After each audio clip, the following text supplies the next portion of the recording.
तरीके क्या होते हैं? इंटीग्रेशन में सबसे ज़्यादा बच्चे फँसते कहाँ हैं? हेलो स्टूडेंट्स, हेलो बच्चों, हेलो दोस्तों, आप लोग देख रहे हैं मैथोकॉम। मैथोकॉम आप लोगों का स्वागत करता है।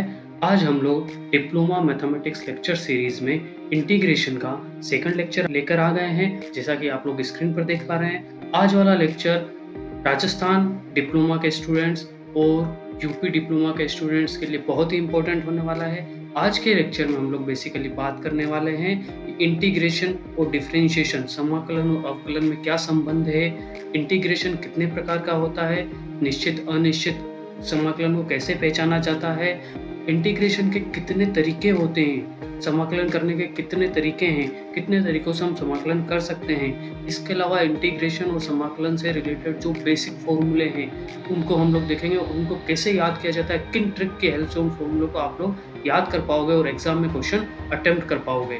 आप लोग क्या करेंगे, आप लोग चैनल को सब्सक्राइब कर देंगे, बेल आइकन को प्रेस कर देंगे ताकि आने वाले वीडियोस आप लोगों को सबसे पहले मिल जावे। आइए स्टार्ट करते हैं चैप्टर। सबसे पहली बात हम लोग कर रहे हैं एंटी डेरिवेटिव। इंटीग्रेशन को क्या कहा जाता है? एंटी डेरिवेटिव भी कहा जाता है। डेरिवेटिव हम लोगों ने फर्स्ट सेम में पढ़ा है। डेरिवेटिव क्या होता है?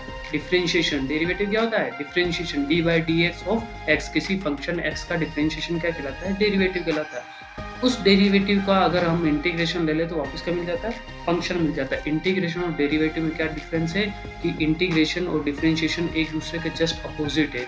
समाकलन अवकलन एक दूसरे के जस्ट अपोजिट है। वो कैसे? एक फंक्शन f(x) है, इसका अगर मैं समाकलन करता हूँ फंक्शन आ जाएगा, इसका आंसर जो आता है वो आता है कैपिटल f(x) आता है। कैपिटल f(x) क्या कहलाता है? एक फंक्शन का समाकलन कहलाता है। अब जो रिजल्ट आया उस रिजल्ट का अगर मैं क्या ले लूँ? डिफरेंशिएशन ले लूँ, क्या कर दूँ? अवकलन कर दूँ। यहाँ पे अवकलन कर रखा है तो क्या मिल जाता है? वापस फंक्शन मिल जाता है। तो फंक्शन के जो डिफरेंशिएशन या अवकलन के जो फॉर्मूले थे उन्हीं फॉर्मूले को अपोजिट कर दिया जाता है तो क्या मिल जाता है? मुझे इंटीग्रेशन मिल जाता है। ये हमें ध्यान रखना है। डिफरेंशिएशन और इंटीग्रेशन क्या है? एक दूसरे के जस्ट अपोजिट है। जैसे log x का डिफरेंशिएशन 1/x होता है तो 1/x का जब इंटीग्रेशन करेंगे तो वापस क्या आ जाएगा? log x आ जाएगा। तो डिफरेंशिएशन के फॉर्मूले आप लोगों को अगर याद है तो इंटीग्रेशन काफ़ी आसान हो जाएगा। अब इंटीग्रेशन के टाइप्स की बात करते हैं हम लोग। इंटीग्रेशन कितने टाइप के हैं? इंटीग्रेशन दो टाइप के होते हैं बेसिकली, इनडेफिनेट इंटीग्रेशन और डेफिनेट इंटीग्रेशन। हिंदी में इनडेफिनेट इंटीग्रेशन को हम लोग कहते हैं अनिश्चित समाकलन या व्यापक समाकलन, और डेफिनेट इंटीग्रेशन को कहते हैं हम लोग निश्चित समाकलन।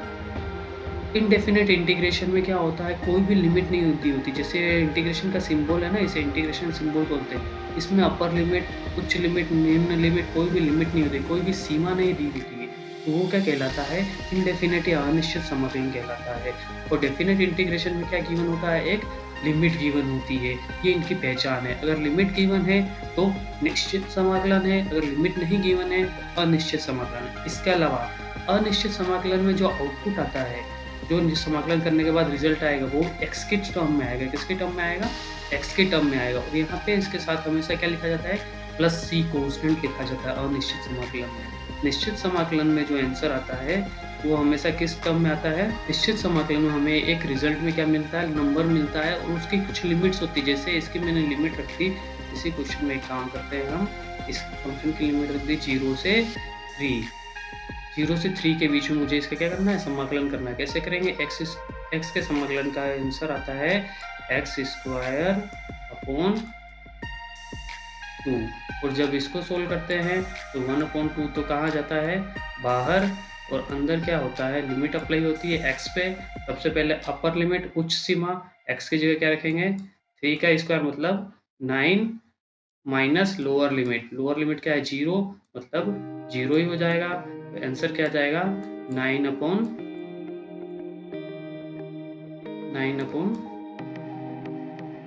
तो ये कहलाता है निश्चित समाकलन। निश्चित समाकलन में रिजल्ट हमेशा क्या मिलता है? एक नंबर मिलता है हमें। अनिश्चित समाकलन में एक फंक्शन मिलता है। यहाँ तक क्लियर हो गया होगा। अगर यहाँ तक समझ में आया है तो चैनल को लाइक और सब्सक्राइब कर दे, फ्रेंड के साथ शेयर कर दे, क्योंकि आने वाले काफ़ी अच्छे वीडियोस में लेके आने वाला हूँ BT UP और BTR मैथमेटिक्स के स्टूडेंट्स के लिए, जो काफ़ी उपयोगी होने वाले हैं आपके लिए। अब देखिए मेथड ऑफ इंटीग्रेशन। इंटीग्रेशन के तरीके क्या होते हैं? इंटीग्रेशन में सबसे ज़्यादा बच्चे फंसते कहाँ हैं? इंटीग्रेशन में हम लोग वहाँ फंसते समाकलन में कि क्वेश्चन में सीधा लिखा होता है कि इंटीग्रेशन का सिंबल दे देगा और आप इंटीग्रेशन का आप लोगों को क्या करेगा, वो सिंबल इस तरह से दे देगा, अंदर कोई फंक्शन दे देगा और कहेगा कि मान ज्ञात करो। इसके अलावा कुछ नहीं बोलता है किस मेथड से करना है, कौन से मेथड से नहीं करना है, कौन से मेथड से करना है। तो हमें क्या करना है कि हमें क्या करना है, स्टेप बाय स्टेप चलना है। और जब नंबर ऑफ क्वेश्चन, खूब सारे क्वेश्चन आप लोग सोल्व कर लोगे तो आप लोगों को क्वेश्चन देखते ही भी आइडिया लग जाएगा कि इस वाले क्वेश्चन में ये वाला मेथड अप्लाई करना है। हम लोग फंसते कहाँ हैं, बच्चे फंसते हैं यहाँ है क्योंकि पता ही नहीं चलता किस मेथड से अप्लाई करना है। तो सबसे पहले हम लोग देख लेते हैं मेथड्स कौन-कौन से हैं। फिर मैं बताता हूँ किस मेथड से कौन सा अप्लाई करना है, कैसे करना है, हमें कैसे किसी क्वेश्चन को अप्रोच करना है इंटीग्रेशन के, जिससे कि आसानी से सॉल्यूशन मिल जाए। सबसे पहले हमें सिंपल इंटीग्रेशन देखना है। कोई भी क्वेश्चन दे रखा है तो सबसे पहले देखो जो बेसिक फॉर्मूले आज वाले चैप्टर में हम लोग पढ़ने वाले हैं, आज वाले लेक्चर में हम लोग पढ़ने वाले हैं, उस लेक्चर के बेस पे डायरेक्ट इंटीग्रेशन हो रहा है क्या? अगर हो रहा है तो सबसे पहले हमें डायरेक्ट इंटीग्रेशन करना है। दूसरा मेथड आता है इसमें सब्स्टिट्यूशन वाला, प्रतिस्थापन वाला। हमें क्या करना है कि इंटीग्रेशन में देखना है कि कोई ऐसा फंक्शन तो नहीं है जिसका डिफरेंशिएशन क्वेश्चन में हो। इंटीग्रेशन के क्वेश्चन में क्या देखना है, ऐसा फंक्शन जिसका डिफरेंशिएशन क्वेश्चन में हो। तो डिफरेंशिएशन के फॉर्मूले इंपॉर्टेंट बन जाते हैं। अगर याद नहीं हो तो आप कृपया करके याद कर लो, बहुत काम के हैं। इंटीग्रेशन के क्वेश्चन में देखना है किसी का डिफरेंशिएशन क्वेश्चन में तो नहीं है। अगर वो क्वेश्चन में है तो उसकी जगह टी पुट करके इस तरह से करते हैं, ये प्रतिस्थापन वाला कहलाता है। तो तीसरा तरीका जो है वो है इंटीग्रेशन बाय पार्ट्स। इसमें क्या होता है, जैसे हमारे डिफरेंशिएशन में होता था 2 sin x into cos x होता था, 2 फंक्शन दे दिए डिफरेंशिएशन के, उसका इंटीग्रेशन डिफरेंशिएशन अगर करना है तो u इंटू v का फॉर्मूला लगता था। इसमें भी आइलेट करके एक फॉर्मूला लगता है जब 2x के फंक्शन क्या हो, एक दूसरे के साथ मल्टीप्लिकेशन में हो, तो वो क्या कहलाता है, इंटीग्रेशन बाय पार्ट्स कहलाता है। क्या कहलाता है, इंटीग्रेशन बाय पार्ट्स कहलाता है। Clear? Integration by partial fraction upon x square A square, इसमें 4 फॉर्मूले होते हैं, पार्शियल फ्रैक्शन करके फिर सोल्व किया जाता है। ट्रिग्नोमेट्रिक फंक्शन आप जानते ही हो, डेफिनेट इंटीग्रल में क्या होगा कि लिमिट गिवन होगी। अब अप्रोच करने की बात आती है, क्वेश्चन को अप्रोच कैसे करेंगे। सबसे पहले क्वेश्चन जैसे ही एग्जाम में आप लोग देखोगे तो सोचोगे कि मैं इसको सिंपल इंटीग्रेशन वाले मेथड से कर सकता हूँ, डायरेक्ट फॉर्मूला अप्लाई करके नहीं कर सकता हूँ। तो सेकंड स्टेप आपको सोचनी है कि किसी का टी पुट करके कर सकते हैं क्या। थर्ड स्टेप आपको सोचनी है कि उसमें कहीं वो फॉर्मूला तो नहीं लग रहा है, 2 मल्टीप्लिकेशन में तो नहीं दिखना है, ये करना है। फिर पार्शियल फ्रैक्शन और ट्रिग्नोमेट्री तो आपको पता चल जाता है। और डेफिनेट इंटीग्रेशन में जनरली एक ही थ्योरम अप्लाई कर होती है, एक थ्योरम से हम क्वेश्चन सोल्व कर जाते हैं, वो कहलाती है फोर्थ थ्योरम कहलाती है। फोर्थ थ्योरम के हेल्प से सारे क्वेश्चन लगभग आप लोग कंप्लीट कर लेते हो। फिर उसके बाद आती है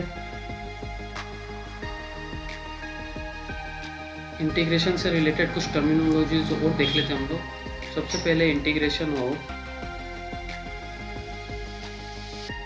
fx dx दे रखा है, इसका इंटीग्रेशन मुझे अगर फाइंड करना है, integration of fx dx find करना है तो ये dx क्या है, x का फंक्शन होगा, वो इसके लिए क्या होगा, इसका तो फॉर्मूला लगेगा। बाकी अगर कुछ होगा यहाँ पे तो वो क्या हो जाएगा, उसके लिए कांस्टेंट हो जाएगा। x के रेस्पेक्ट में इंटीग्रेशन कर रहे हैं, x के सापेक्ष समाकलन किया जा रहा है। तो x का जो भी फंक्शन होगा उसमें तो फलन होगा, उसमें तो क्या लग जाएगा, फॉर्मूला लग जाएगा, बाकी कांस्टेंट होगा वो बाहर आ जाएगा।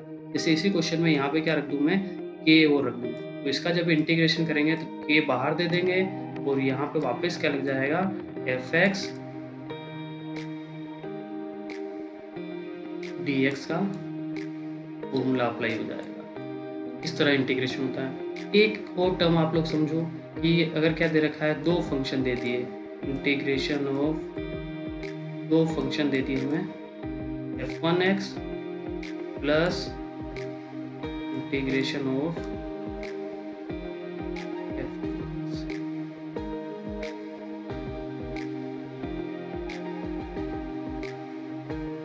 dx, इन दोनों का इंटीग्रेशन करना है। तो क्या होगा, जब इसको ओपन करोगे आप लोग तो इंटीग्रेशन अलग अलग हो जाएगा। f1x का अलग इंटीग्रेशन होगा प्लस f2x का अलग इंटीग्रेशन।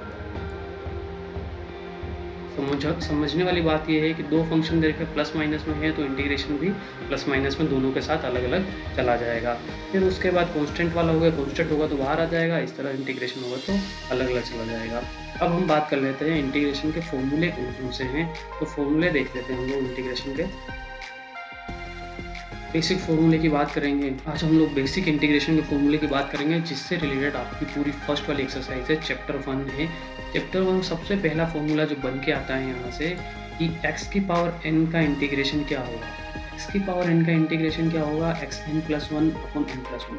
इसको याद कैसे रखोगे, जैसे x की पावर 3 का इंटीग्रेशन पूछ लिया उसने, क्या करोगे, ऊपर भी पावर बढ़ानी है और नीचे भी पावर बढ़ानी है, सीधा सा एक एक बढ़ा दो नीचे और ऊपर। x की पावर 4, नीचे भी क्या हो जाएगा, x की पावर 4, ये आंसर हो जाएगा। तो x की पावर n का इंटीग्रेशन क्या होता है, xn+1/n+1, ऊपर और नीचे एक एक पावर आप लोग बढ़ा दोगे, सिंपल। इसके अलावा ex का डिफरेंशिएशन हम लोगों ने पढ़ा था, ex ही होता है तो इंटीग्रेशन भी ex का ex ही रहेगा। 1/x का इंटीग्रेशन क्या होगा, log x होगा, क्योंकि log x का डिफरेंशिएशन हम लोगों ने पढ़ रखा है 1/x होता है, तो 1/x का इंटीग्रेशन क्या होगा, log x होगा। यहाँ बच्चे कंफ्यूज हो जाते हैं, तो याद रख लो 1/x का इंटीग्रेशन क्या होगा, log x होगा। ax का डिफरेंशिएशन पढ़ा था हम लोगों ने, ax इंटू log e है, यहाँ पे क्या हो जाएगा, ax अपॉन log e है। तो डिफरेंशिएशन के फॉर्मूले के साथ लिंक करोगे तो आसानी से याद हो जाएगा। इसके अलावा sin x का डिफरेंशिएशन क्या होता है, cos x होता है, यहाँ पे माइनस cos x हो जाएगा। एक चीज़ याद रखनी है, अगर किसी भी इंटीग्रेशन का आंसर CO आ रहा है तो बाहर माइनस लगेगा ही लगेगा। किसी भी इंटीग्रेशन का आंसर CO आ रहा है तो बाहर माइनस लगेगा ही लगेगा। तो sin x का इंटीग्रेशन क्या हो जाएगा, माइनस का cos x हो जाएगा। इसी तरह cos x का इंटीग्रेशन क्या हो जाएगा, sin x हो जाएगा। sec²x, ये बहुत इंपॉर्टेंट है, काफ़ी समय पूछा जाता है। sec² का इंटीग्रेशन क्या होता है, 10x होता है। sec² का इंटीग्रेशन क्या होता है, 10x होता है। डिफरेंशिएशन याद करो, 10x का डिफरेंशिएशन क्या था, sec² का। इसी तरह डिफरेंशिएशन याद है तो इंटीग्रेशन आराम से याद हो जाएंगे। cosec² का क्या हो जाएगा, cot x हो जाएगा। तो CO आ रहा है तो माइनस लग जाएगा यहाँ पे। sec x का डिफरेंशिएशन क्या होता था, sec x tan x होता था। यहाँ पे sec x tan x का इंटीग्रेशन क्या हो जाएगा, sec x हो जाएगा। यहाँ तक बहुत इंपॉर्टेंट रहते हैं फॉर्मूले, यहाँ तक तो बहुत काम आते ही करते हैं, इनको भी आप लोग देख लो। फिर cosec x cot x का माइनस क्या हो जाएगा, माइनस का cosec x हो जाएगा। फिर उसके बाद 3 फॉर्मूले आते हैं इन्वर्स वाले फॉर्मूले, 1/√1 - x², ये क्या हो जाता है, साइन इनवर्स x।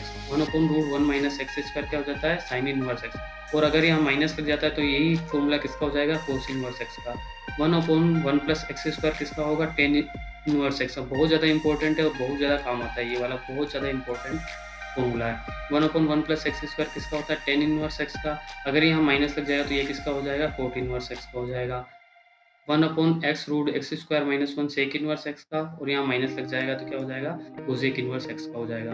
तो हमें क्या करना है, इन फॉर्मूलों को 2-2 बार 3-3 बार आप लोग लिख लो। आप लोग लिख लोगे तो अच्छे से आप लोग लर्न कर पाओगे, और डिफरेंशिएशन के फॉर्मूले के साथ लिंक करके चलो तो याद हो जाएंगे। यहाँ तक मैं टिक मार देता हूँ, ये फॉर्मूले तो याद रखने ही रखने हैं। ये 10 sec² तक तो आप लोगों को याद रखना ही रखना है। इसके अलावा इंपॉर्टेंट आ जाता है ये वाला 1/1 + x², टेन इनवर्स x। तो हम लोगों ने क्या देखा, हम लोगों ने आज के लेक्चर में डिफरेंशिएशन और इंटीग्रेशन का रिलेशन, मेथड ऑफ इंटीग्रेशन, किसी भी क्वेश्चन को कैसे अप्रोच करना है इंटीग्रेशन के, और उसके अलावा बेसिक फॉर्मूले देख लिए। आगे वाली एक्सरसाइज में हम इन फॉर्मूले बेस्ड क्वेश्चन को देखेंगे। तो आप लोग क्या करेंगे, मुझे इंस्टाग्राम, टेलीग्राम, व्हाट्सअप, फेसबुक पर फॉलो कर देंगे, ताकि आने वाले वीडियोस में जो अच्छे अच्छे कंटेंट आने वाले हैं आप लोगों को आसानी से मिल जाए। आप लोगों का धन्यवाद। जय हिंद।